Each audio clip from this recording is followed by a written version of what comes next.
காரணிப்படுத்துக 3வது படத்தில் 26வது கணக்கு x³ + 15x² + 75x + 125. இது முப்படி கோவை. 3 படிகள் இருக்குது, அதனால் முப்படி கோவை. மாறி வந்து எக்ஸ்னு கொடுத்துருக்காங்க. இது மாதிரி க்யூப் வரும்போது நம்ம என்ன செய்யணும் அப்படின்னு சொன்னால், ஃபஸ்ட்டு இந்த x³ அப்படியே போட்டுக்கோங்க, ப்ளஸ் அப்படியே இருக்கட்டும். இந்த கடைசியில் 125யும் க்யூப் வடிவத்தில் எழுதணும்.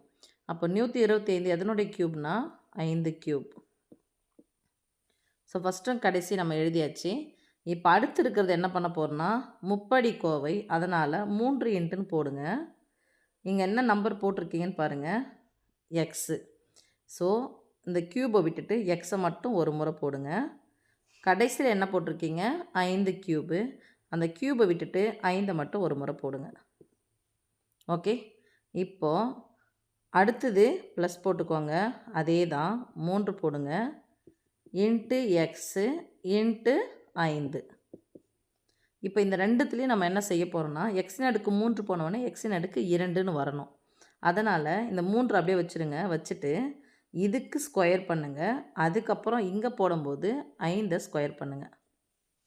இப்போ ஸ்கொயர் பண்ணி பார்த்தீங்கன்னா 3 5 15 X square plus 5 square, first square பண்ணுங்கள், 5 ஸ்கொயர் 25, 25 இன்ட்டு 3 3 25 ரூபாய் சேர்ந்தா 75 எக்ஸ்னு கிடச்சிச்சு. ஸோ இது எந்த வடிவத்தில் இருக்குது அப்படின்னு சொன்னால், a³ + 3a² b + 3ab² + b³ இது எதனுடைய விரிவாக்கம் அப்படின்னு சொன்னால் a + b the whole cube. அவ்வளோதான்.